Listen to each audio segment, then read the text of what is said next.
It was a great class.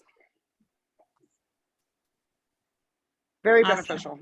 Awesome. Well, I'm looking forward to seeing some of the presentations tomorrow morning and to other opportunities to bring this type of training and skill development into the Market Center. So awesome that you were able to take advantage of that. Amy, thanks for getting everything worked out. I understand that Zoom told me we were streaming and recording, so it must be true.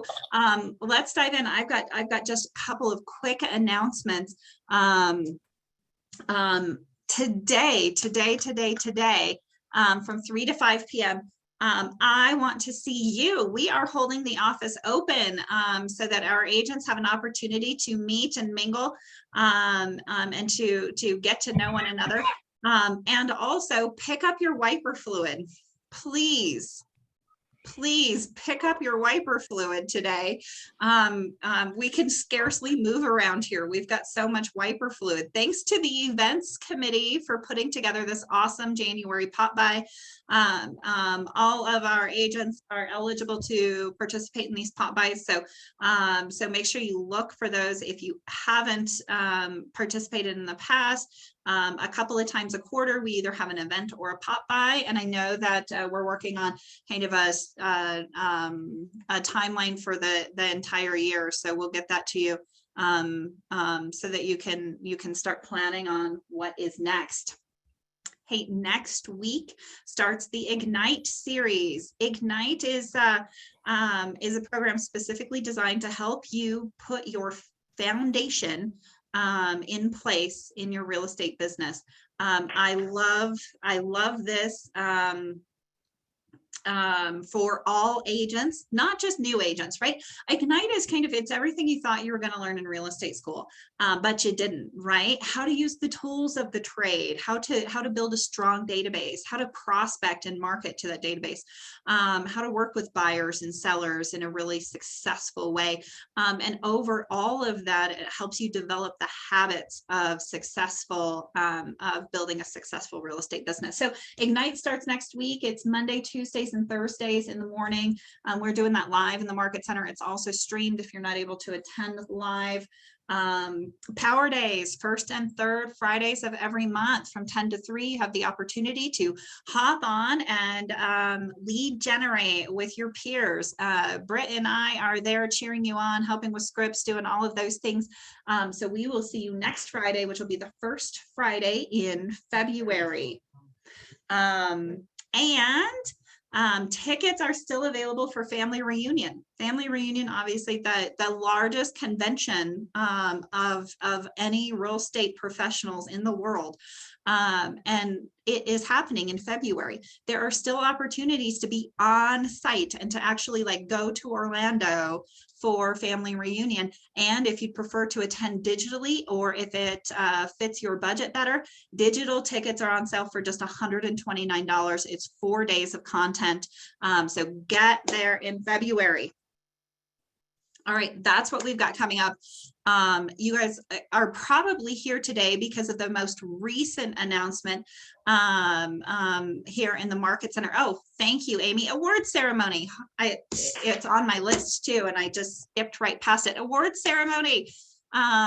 Saturday, the 5th. You guys should all have your invitations. We do need your RSVPs by the end of the day tomorrow so that we can turn those over on Fridays. Here's what I need from you. I need to know that you're attending and you either would like to have dinner or you would like to play golf, or all of those things, so that we can make sure we have the right number of bays and the right amount of food for all of our people. We would love to have you join us for dinner, for the ceremony, and to play golf at Top Golf. So look for those on the Facebook page. You've got lots of emails about it.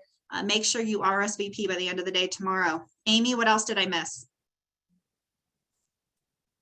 I think you got it all. She's so good at keeping me on track. All right, guys, here's the deal, right? The real estate environment is starting to become a little more litigious. It's starting to get a little riskier with values rising substantially.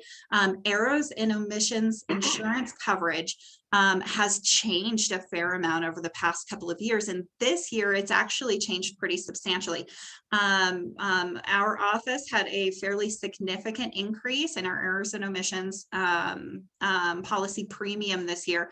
Not nearly as substantial as it could have been, and it was for some offices. So we got really lucky there. And at the same time, what you've seen is that next month on your office bill, there is going to be an increase for our risk management, right? For our errors and omissions coverage. And I could tell you all about the reasons why that happened. And yet I'm just the messenger in this. So we wanted to invite our errors and omissions insurance agent and expert in this field, Mr. Paul Bondy, on today. Welcome, Paul. Thank you so much for joining us. And here's the deal, guys. Paul sees a lot. He sees a ton of claims, all of the claims that come through. And so he's going to help us understand today, what the climate looks like, what kind of claims he's seeing the most of, and what's happening in that environment, and how we can help protect ourselves and our businesses moving forward as well. And with that being said, Paul, I'm going to turn it over to you and let you kind of kick it off. Hi, I'm going to share screen. Yep, you should be able to. I'm not savvy enough to figure out how to make this big. Every time I make it a single slide, it pops to my other monitor and I can't do it. So this is how I'm going to get it settled. Hello, everybody. Thanks for joining the call. This is sort of a Scared Straight program, but for real estate E&O. And I want to talk to you today about what's happening in the claim market, the types of claims I'm seeing, things that are most likely to cause claims. And hopefully you folks have questions and this is productive. I'll start out by letting you know some statistics. For me, I write about 1,000 real estate companies across the United States. About 200 of them are Keller Williams. In my program, we had 212 claims reported in 2019, 414 claims reported in 2020, and over 800 claims reported in 2021. That is what's happening. What we're seeing is a house being on the market for 24 hours with 15 offers, no contingency, no inspection, and somehow, some way, the realtors think that there's not going to be a lawsuit. It's not happening. There's way too much risk. There's not enough time to fully vet and investigate. Half the time, the buyers aren't even taking a look at the house. If they are, it's a cursory, quick walkthrough. They simply don't have time to investigate everything. Problem for you guys is you're real estate professionals. And the way I like to think about it is this. You're a doctor and you pull over on the side of the road and you administer CPR to somebody, you are still held to the standard as a medical professional. Even if that person is not your patient, you don't have a contract with that person, you're just helping them. It doesn't matter. You're a professional, a medical professional. Same thing holds true for you as real estate professionals. Once you got licensed, you have a duty to uphold the standards as a real estate professional. So even if you're not representing somebody, even if the homeowner is the one who's not disclosing something that you don't get to disclose, you are still held to the high standard. And that's the problem. That's what's causing all of the lawsuits. I think is really the agents and brokers not realizing the liability that they have and how deep it goes. And usually the question I get is, how is it possible that I'm being held accountable for something that the home inspector missed, something the seller didn't tell me about? And the answer is because you're a real estate professional and our legal system is not designed to provide truth or right or wrong or justice. It's about what you can prove and how much it costs to have to defend those things. So anyway, that's my sort of pessimistic view on the way things are right now, but let me get into what's happening. And so just jump in if you guys have any questions. These are the top lawsuits that we see. Number one is always failure to advise previous water damage. So what can you do? My opinion is that when the seller is doing their disclosure form, you should be helping them understand the types of things that they should be disclosing. When I sold my house in Maryland, I remember my realtor said, if you had any water damage, and I said the door that leads to my patio outside was leaking and I had it repaired. And she said, okay, you don't have to report that because you've repaired it. And I said, I'd really rather report that. You want to over-report everything. You will never be sued, never, for over-disclosing. And you will always be sued for not disclosing. So you want to say to the seller, did you ever have a 5-year sideways rain that leaked? Did you ever have blowers in your house? Did your dishwasher ever leak? Your washing machine? You ever have to replace your drywall or your floorboards because of moisture? Toilets ever flood in the second floor and leak into the kitchen?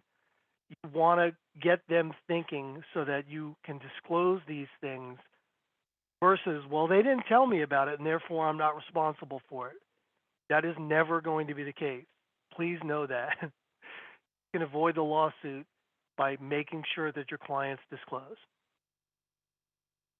Second most common claim I see is failure to advise properly whether a home is on city sewer or septic. How that accounts for so many claims, I have no idea because it's 100% preventable. It accounted for 11% of all claims last year. You should be verifying with utility bill or somehow, some way, talk to your BIC or principal broker and find out what you guys should be doing to make sure that you corroborate whether the home is on city sewer or septic and not just take the seller's word for it.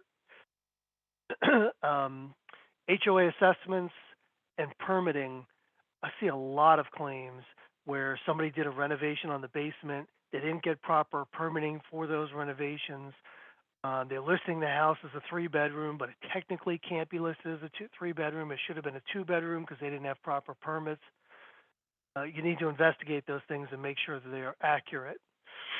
And then on the assessments issue, I had an issue with my mom on her home that she sold. There was a heavy snowfall in New Jersey, and the HOA had considered issuing a special fee because there was such a high charge in the wintertime for snow removal.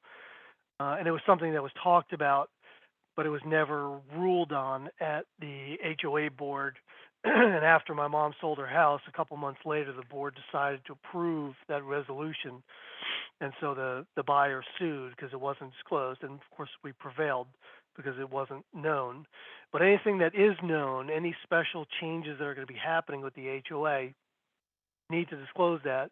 And one of the slides, I guess I'll pop to it now.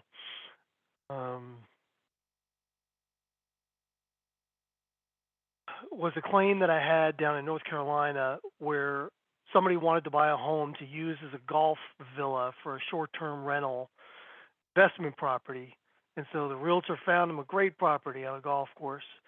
And it turned out that a month prior to buying the property, the HOA decided they were no longer going to allow short-term rentals in the community. And so that was a very expensive lawsuit because the buyer bought a home that could no longer be used for its intended purpose. And had the realtor investigated, they would have found out that the HOA had updated the bylaws and prohibited that. So you want to follow the HOA changes. Bodily injury and property damage claims accounted for 10% of all lawsuits last year. This is, you're showing a home and somebody gets bitten by a dog. Somebody falls down on a foreclosure listing because it was in disrepair. There's tree root intrusion and pipes in the backyard. A drone falls out of the sky and hits a neighbor's car when doing aerial photography. I've seen it all, but those are in the top claims. Escrow issues, you're selling a home, somebody wants their money back because they don't want the deal to go through. You're legally not allowed to release that money, and so they sue you to get it released. Those are the top types of claims. I added on a couple things here because I thought they were worthy of note. One of them is solar panels. This is getting to be a bigger and bigger issue. I don't know the first thing about solar panels. I don't know the first thing about the involvement of solar panels in real estate. What I do know is that when I've been teaching classes, the agents are commenting that they're running into situations that involve solar panels that are problematic. One of my Kellers up in New Jersey had a house for sale. The seller was going to take the solar panels with her. She found out at the last minute that it was going to be cost prohibitive to take those solar panels.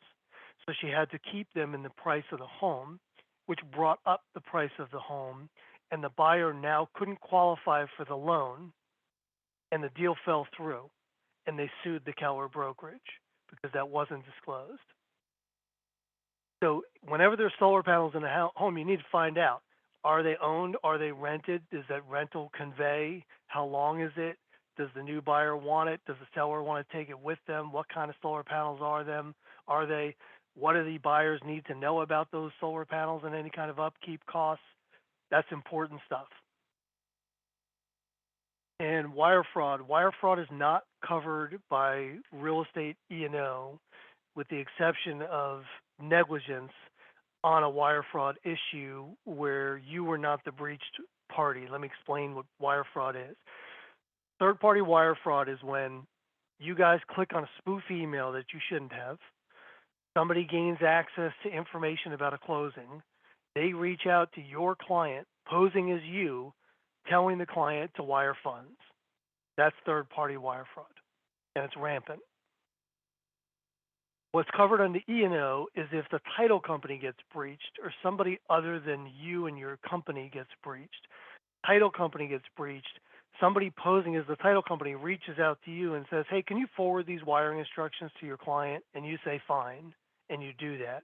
The client loses their money, and then they sue you because you were negligent in failing to call to authenticate that it was the request for funds before you passed along those instructions to the client. That's covered in your E&O. The third-party wire fraud in the first scenario is covered under cyber liability. And So I wanted Paul, to I bring just that up. wanted to clarify, that's why we have the cyber coverage rider along with our policy, right? We have a second policy for cyber coverage for our office.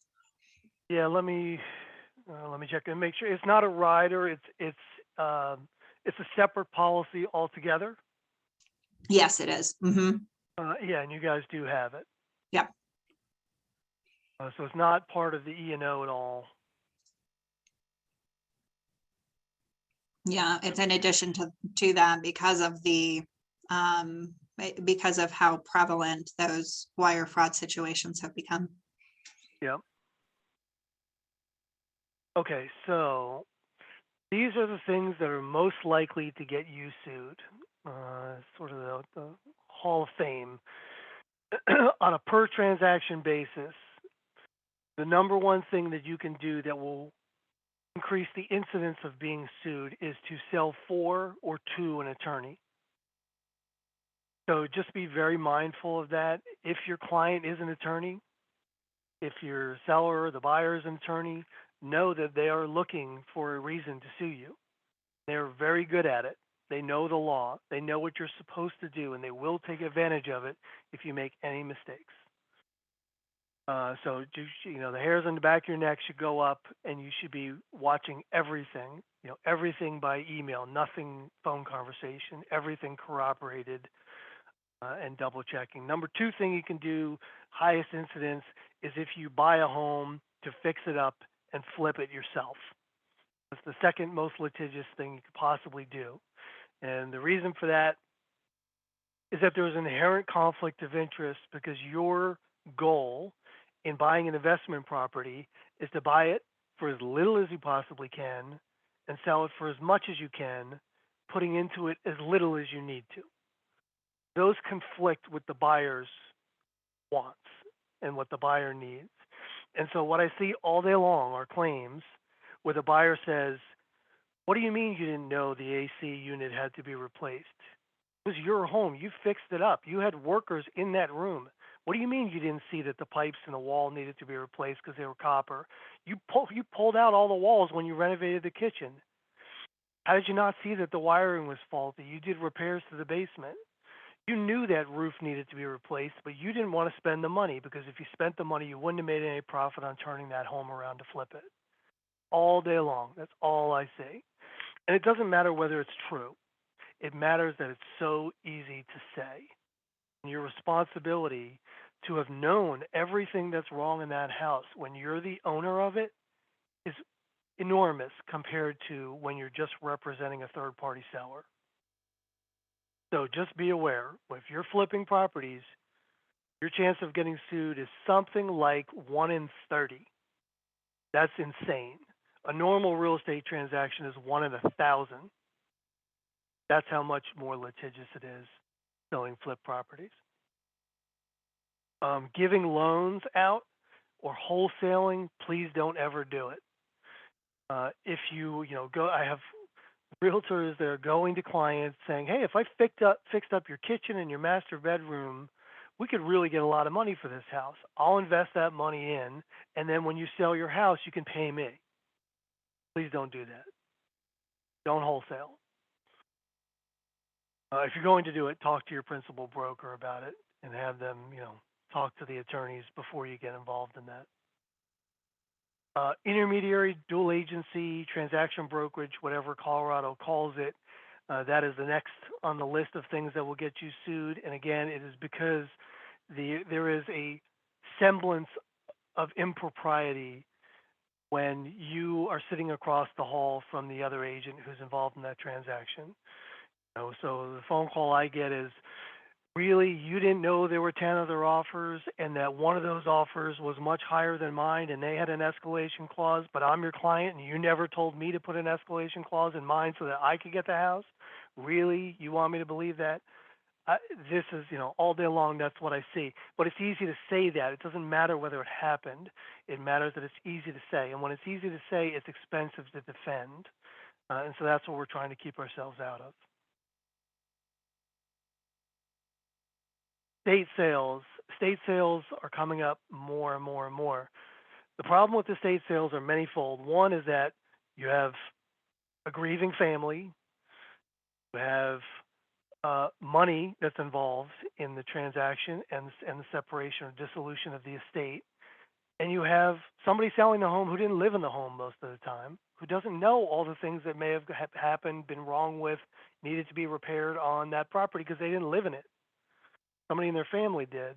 So just be really careful in those estate sales. I've had a bunch of claims now that came in where the family wound up suing the brokerage because the brokerage didn't consult all siblings before agreeing to sell the home. They only acted with one person who was acting as the executor to the estate, and the family got mad and said, wow, that was too low of price, or I didn't agree to sell the house. I wanted my brother to have it. You shouldn't have sold it. So just be very careful in those. All right, just I'll quickly run through some actual claim examples that have come up with me. One was in Colorado, where there are people who get paid who make their living off of calling real estate brokerages and trying to entrap you into violating fair housing statutes. They will ask you questions like, I qualify for low income housing, can I rent this? I have 6 kids, can I rent this? I have an assistance pet, it's an iguana, can I rent this place? And they wait for agents to say, I'm sorry, you don't qualify or you can't do it. And then they sue you. So just be really careful. Anytime you're going to have to say to somebody, you don't qualify, you should run it by somebody in the office and make sure that you should be saying that. But the claim I had in Colorado was an assistance pet, where somebody had a weird exotic pet. I think it was an iguana, but I don't remember. But they had a note from the doctor that this pet gave them emotional relief, and they were qualified, and they should have been allowed to move in with the pet, and the company didn't allow it. I had an issue down in the southeast, I think it was in Louisiana, where an agent was selling a home for her best friend. 40 years she lived down the street from this woman. The buyer asked if there was any flooding on the property. Agent said no, because that's what she thought, and she was wrong. And there wound up being a large lawsuit because there was previous flood damage that one of the neighbors disclosed to the new buyer. And the moral of that story is this disclosure should always be done by the seller and never done by you. Even if you think you know the answer to it, make sure that all disclosures are provided by the seller. Interesting scenario came up where I had a brokerage who sold a property that they had previously sold 5 years earlier. 5 years earlier, there was a water disclosure, a water damage in the disclosure that 5 years later, when they resold it, was not present because the new owner didn't experience that water damage. The brokerage was sued because they had knowledge of the previous water damage and never disclosed it. And I thought that was really interesting and something that I wouldn't have thought of, that if your brokerage or you previously sold the same home, you must disclose everything that you know about, which includes prior disclosures on previous sales of the same property.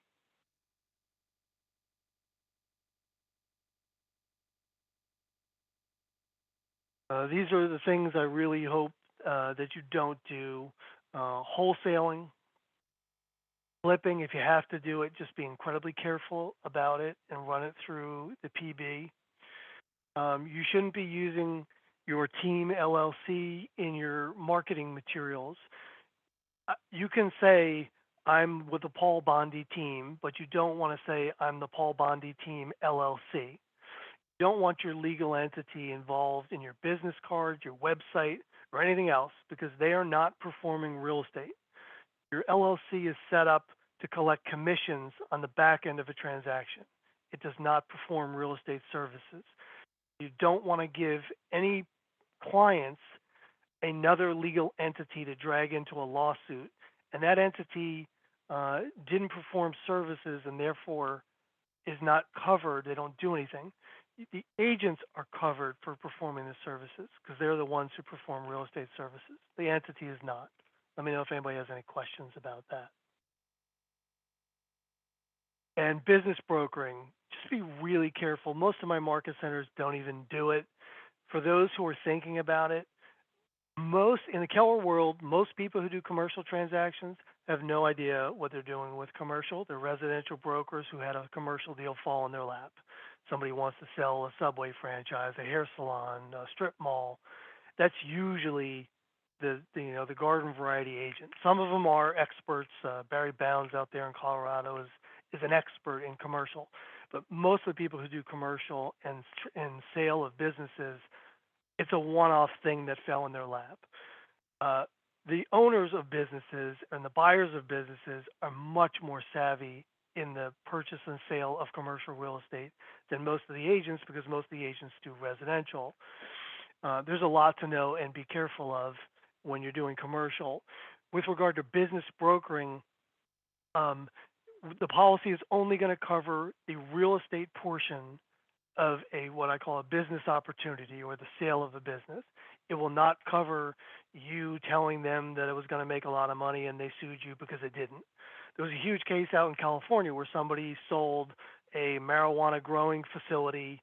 There was some kind of change in the city ordinances that didn't allow them to use the facility for growing marijuana. The buyer said, I was going to make $2 million a year and now I can't grow it. And so they sued. You can't have coverage for the valuation, projections of profits, promises, guarantees, warranties, projections. You can't get coverage for any of that. So just be really careful if you're going to engage in business brokering. And while I'm on that subject, you should not be making any promises, guarantees, warranties, projections of future profits on residential properties either. Please note that you should just be sticking to comps. Don't want to say to a client, this neighborhood is going to skyrocket. You should invest here. You're going to make a killing. Don't say that. You don't know that. And you're going to be sued if it doesn't wind up being true.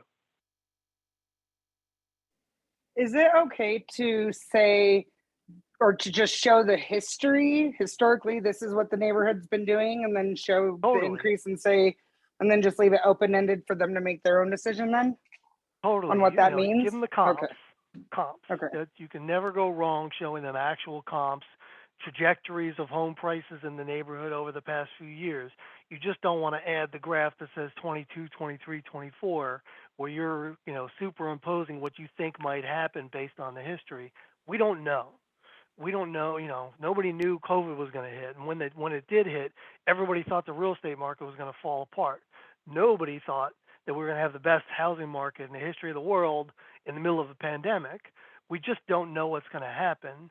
So, in fact, one of my California Kellers got sued because somebody bought a home from a seller. It was one of the agents was an investor and went to the homeowner and said, hey, this is in March of 2020, and how anybody knew to invest then, I don't know, but this guy knew. And he said, I think mortgage rates are going to go up. And so I'll buy your house because I'm investing myself. It'll be less than what I think you can get on the street, and I'm happy to list it for you, but I'll give you a cash offer now, and I think mortgage rates are going up. And he bought the home. It was like 1.3 million, 1.35. 3 months later, he turned around and he sold it for 1.65 million. And the owner sued him for the $300,000 profit and said, you're a realtor. You told me rates were going up. I got scared and thought I better get rid of my house. But it didn't happen, and rates didn't go up, and the house appreciated substantially, and you profited on that. And you're a professional realtor, and you should have known that, and you shouldn't be telling me rates are going up when you don't know that that's true. Which is a garbage lawsuit. I get it. I'm sure everybody's shaking their heads. And to make matters worse, the guy who sold his house was a professional real estate investor with a real estate investment company. So he should have known better. But that's the garbage I see all day long. So we just want to stay away from. What if we sent them an article from a local newspaper or a national newspaper that they're projecting or predicting what's going on? Are we opening ourselves for liability if we don't just say these are the resources, here's the historical data, here is something that says what may happen, and make your own decision and make sure that that's like an email? That's a question for Damien Cox. That's an attorney question. I mean, for me, that leaves me a little prickly even thinking about that, because why? It's like they could come back and say, why'd you give me these articles? If you didn't think it's true, why are you passing that to me? You must have thought it. You must have at least wanted me to. I don't know. I'm not in love with the idea. I'm in love with the idea of having them do that research. So whatever they find and discover is their responsibility. Just like with, home warranty companies or inspectors, I'd much prefer telling the client, go find it. It exists in the world. Instead of saying, use this person. I had a great experience with them. I'm not saying, I get it, that your businesses, you're going to most of the time wind up doing that, but it absolves you of a lot of responsibility when you leave it up to the client to make these decisions and not steer them in a certain way.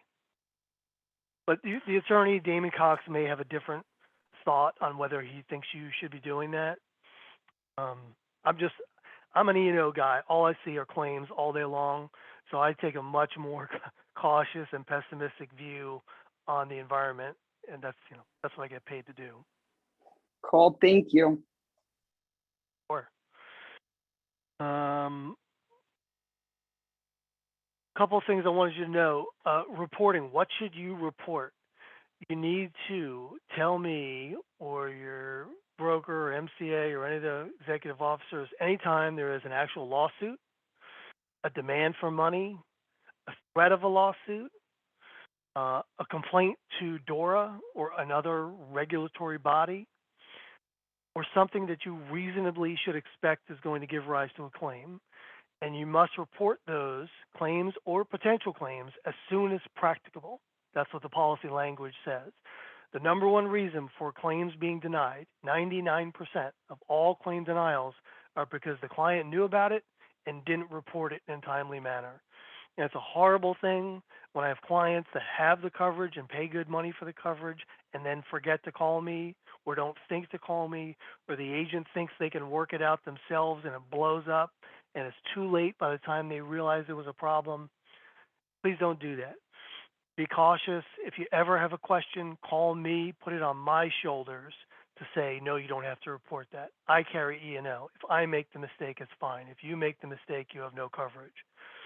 So if somebody calls you and says, that house you sold me had mold, I'm on the way to the hospital, my kid's sick, you better call me, you're getting sued. If you sell a house and they say, hey, this is not on city sewer, this is on septic, call me, you're getting sued. I would You rather. don't have to wait for the lawsuit. Paul, this is Donna Evans. I would rather them call me first and then I'll call you. Okay, yeah. Sorry. That would be the process I would like. Yeah. To have that, so they don't call you. I need to know because I am the employing broker. And Dora always notifies me if there's been something filed against one of the agents. But we are also notified if somebody is in a lawsuit too, and then we go to you and to Damien, but come through me first rather than call Paul. Okay, noted. PB first. Yeah. And then a couple of quick things. I'm getting a lot of claims recently for people who are putting up pictures and listings without getting authority to use the pictures that are wind up being copyrighted. Just be mindful. You can't use pictures that you didn't have the authority to use. You can't just pop on the internet and grab a photo. Especially if you wind up taking over for somebody who previously had listed the home and were unsuccessful, you can't use their pictures without their permission. So just be careful on those copyright claims. There is coverage under the policy if you get sued for doing that, but I'm just making you aware that I'm seeing more and more of it.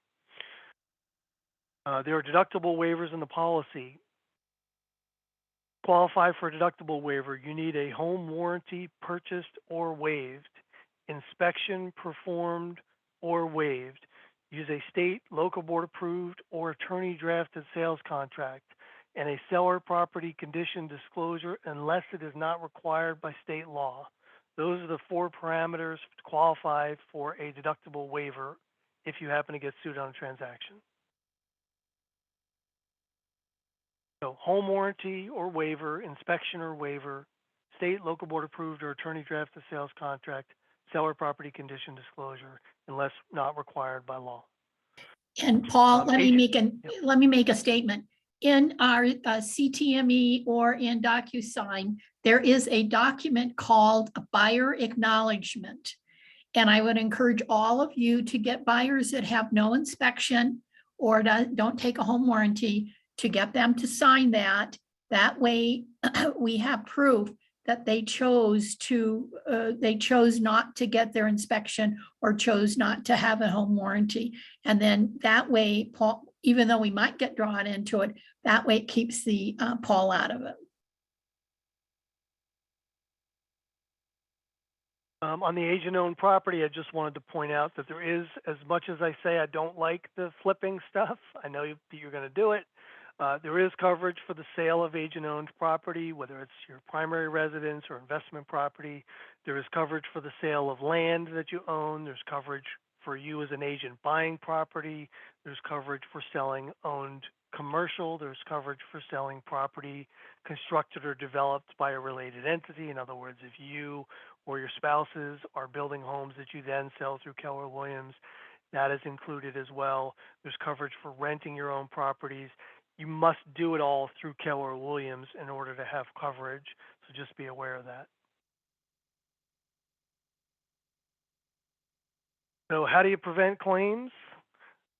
Be proactive in making sure you over-disclose and assume you're going to get sued. That's how you stop claims. I think most people think the way that you avoid being sued is to do things by the letter of the law. Do it by the book. That is not the recipe for avoiding claims. That's the minimum standard of what you should do. To avoid claims, you should be thinking 10 steps ahead of what you're doing. That's the best way I can put it. So just as an example, Colorado is a state that has mandatory insurance. So there are people in the state of Colorado who have a policy for themselves through Rice or Williams or Crest. And I have clients who will email me and say, does this cover anybody who I hire on now that I have this firm coverage, if I hire on somebody, does this cover them? And I could be lazy and just say, yeah, covers them, because that is true. But it's much more nuanced than that, because I have to say, yes, it covers them for things they do on behalf of your firm, but it's not going to cover them for anything they did before they joined you. And it's not going to cover them for anything they do after they leave you. And if they want to get tail coverage for things they did before joining you, here's what they need to do. And I have to give a nuanced, detailed answer. And every time I get asked a question that I know, if I took the easy road, if I took the short, lazy route, they could come back and sue me at some future date. That's the way I think, as I try to prevent those circumstances where I'm cutting a corner that could wind up getting me in trouble later. So that's my best advice. And I'm open to questions.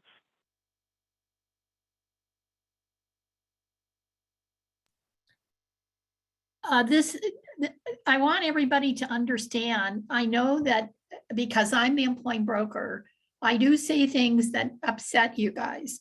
But Paul, I've been with a long time, and Damien, but I'm trying not to get you guys sued. So when I say it's needed that you have familiarity with your contracts, be sure you understand what you're saying. Be sure you put everything in writing. This is the reason, Paul is the reason I'm telling you these things. And it's for your protection. And so I'll just say a side note, if you haven't taken your 2022 contracts update class, please do so. It's important. Thanks, Paul. Hard to be a downer, but That's okay. helpful. I'm usually the downer. Now you are today. So there you go. That's good. Well, and so it happens from time to time. You may come across a question, you know, as you are practicing real estate, you may come across a question that you don't have today, but comes up in the future. You know, it's easy for us to be able to reach out to Paul and get those answers too. So if you have any of those questions today, like by all means, take yourself off mute. Let's put them to work for a few minutes here. And in the future, if something comes up that you're thinking about, reach out to me or reach out to Donna. We'll get Paul involved, and he's usually really quick at being able to get back to us on what does this look like? How should we proceed? Are we covered? And some of those pieces. I want to convey two quick things additional. One of the claims I had was somebody who had a roof damage. It was $1,500 to repair it, and they decided not to report it under the E&O, and they used a friend of the family contractor who went in and repaired the roof, did a botched job, the roof leaked, sparked a fire, house burned down. Now the $1,500 claim that they didn't report under the E&O was a $450,000 claim to replace the home. It was denied by the E&O because they never reported the original claim of $1,500. I had another one in Virginia where somebody sold a home with expensive chandeliers that were not going to convey with the home, and that was not disclosed. And so they paid the buyer $10,000 out of their commission to replace the chandeliers, and then they called me. Can't do that. Can't have a claim, settle it, and then call the E&O carrier. So those were just a couple extra things that have come up recently that I want to tell you about. It's like, careful.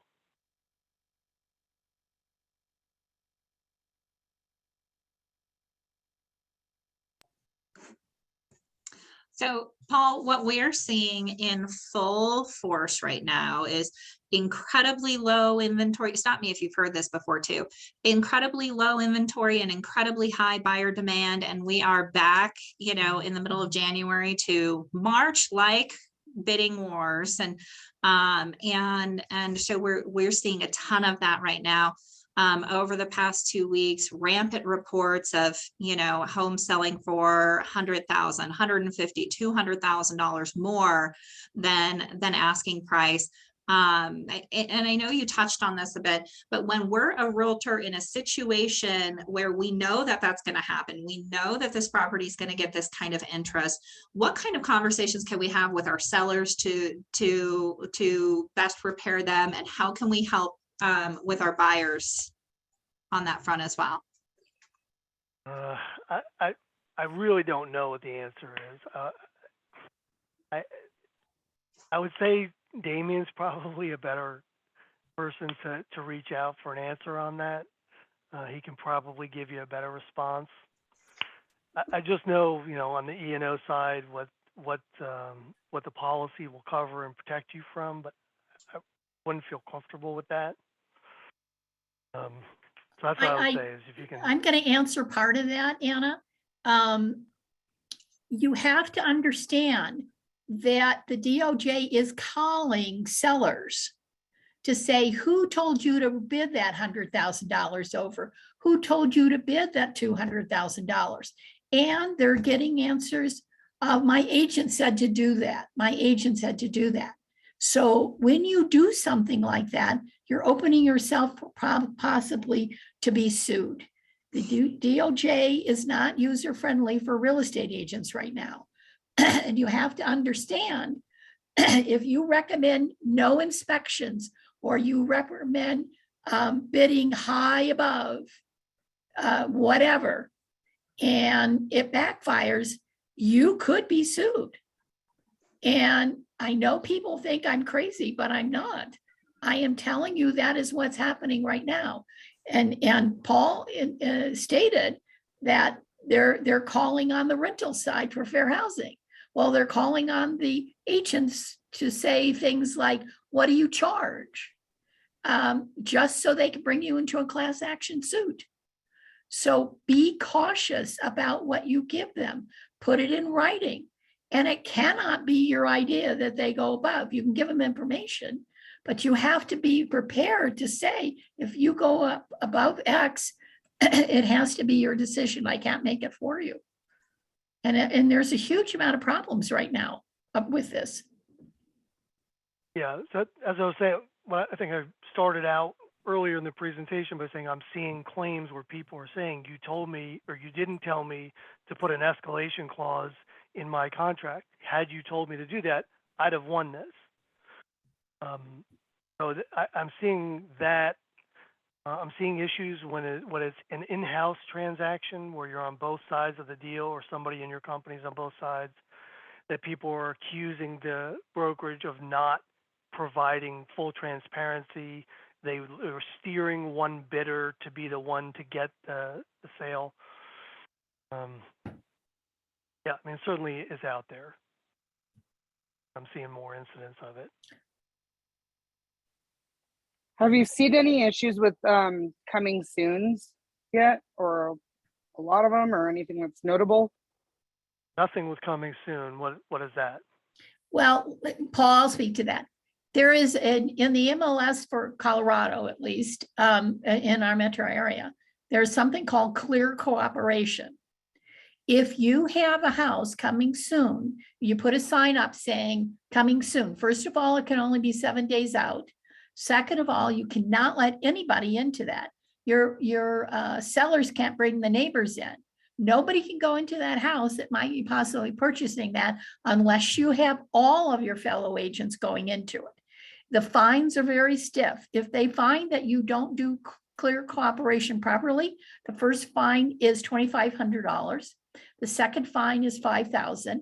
And the third is they shut the office down, which I would be very, very cranky, and Anna would too. So don't do that.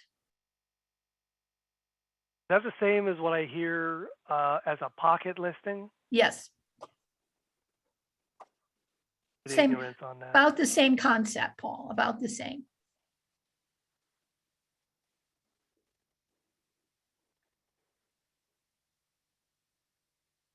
Donna, if Yeah, the seller brings in a neighbor, how is that in our control? I'm just telling you that that's how RE Colorado looks at it. No one goes in till it's actively submitted, period.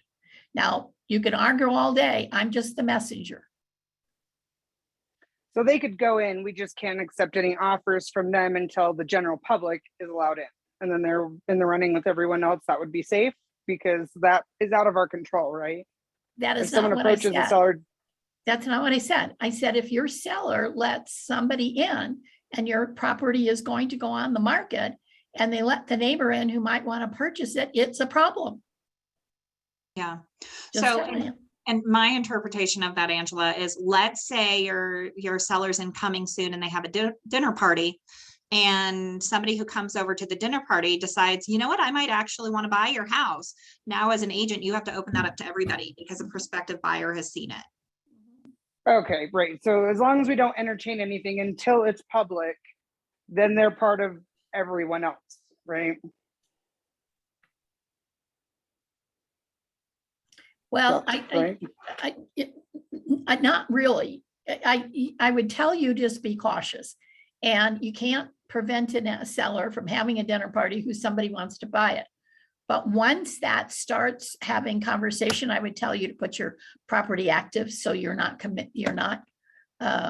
involved in doing the clear cooperation. I don't even think Okay. it's waiting until you get an offer. I think it's Yeah. as soon as there's a sniff that that's an actual buyer, Yep. you have to open it up. Yes. Okay, that makes From the sense. Thank you. side, I would discourage it. I would say, have an email chain saying, you can't do this under the law. I don't encourage you to do this. If you do it, it's without my consent. If you don't know about it, you don't know about it. I would go out of your way to distance yourself from that happening. That's from an E&O standpoint. I wonder if that's maybe something that you or Anna or someone, Donna, could talk to Damien about adding to the seller disclosure or the seller advisory. Just a short little clause about you can't go out of your way to market this on your own. I Or don't think, all offers would be entertained at the same time or something to protect that. well, I will ask him, but I don't think it's going to go very far because the rules are you need to explain to the seller how this works. And our job is to educate the seller on what those rules are once we start how the marketing starts and why and what might break a rule. So I believe it is our responsibility as an agent to inform our sellers about what has to happen. All right, guys, in the interest of time and opening this up for any other questions, Donna, Angela, I'll encourage you guys to come to a consensus on that and to, okay. Paul, who else has a question for Paul before we say adieu?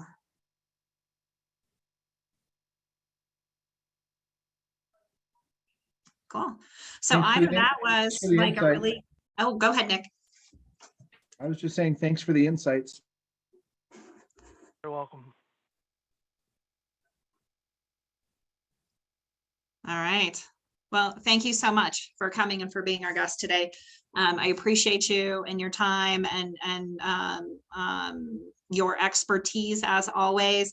We will hopefully not see you soon. Honestly, love you, but I love you more when I don't see you. So Well, I'm here if you need me.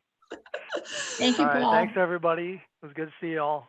Thank you. absolutely, guys. Happy Wednesday. Hey, we'll see you guys all here in person, like real life in the office at 3 o'clock today. Have a good afternoon.